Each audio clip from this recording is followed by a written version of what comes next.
Hello everyone, welcome back. So House of the Dragon season 3 episode 2 delivers a major turning point as Rhaenyra finally takes control of King's Landing. But the victory comes at a devastating emotional and political cost. After the Battle of Culet, Rhaenyra is shattered by the return of Jaehaerys Valoron's body. His death pushes her into a deep spiral of grief, rage, and denial. For a brief moment, she retreats from everything, unable to accept the loss of her son. Daemon returns to Dragonstone and reminds her that Jay's death cannot be meaningless. He urges her to act quickly, especially since King's Landing is vulnerable after Aemon's moments with Vagar. Despite her emotional collapse, Rhaenyra realizes she must continue the war and fulfill her duty as a queen. Seizing the opportunity, Rhaenyra leads the takeover of King's Landing. With help from Demon and loyal forces inside the city, the Red Keep falls with limited resistance. However, the victory is incomplete because Aegon has already fled with Lars Strong. This leaves Otto Hightower as the highest ranking remaining target. Unbeknownst to most, Otto has actually been secretly imprisoned in the Red Keep's dungeons through Lars Strong's manipulation. Damon discovers this and presents Otto to Rhaenyra in the throne room as a symbolic gift, marking the final step before she can claim the Iron Throne. Damon encourages Rhaenyra to execute Otto publicly, arguing that she must prove her strength as queen. Although deeply reluctant, Rhaenyra understands the political necessity. Otto was not only an enemy but also once a father figure in her life, making the act emotionally painful.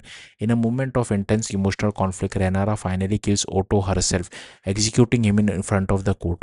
This act becomes a defining transformation for her character. It is the first time she directly takes a life, signaling her full acceptance of the cost of ruling. After the execution, Rhaenyra ascends the Iron Throne, officially becoming Queen of the Seven Kingdoms. However, the celebration is short-lived.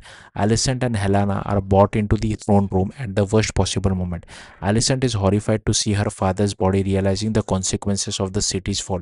This fragile understanding between Rhaenyra and Alicent completely breaks down as both are left uncertain whether the other kept their promises. Rhaenyra intended to let Alicent and Helena escape quietly, but their presence now complicates everything.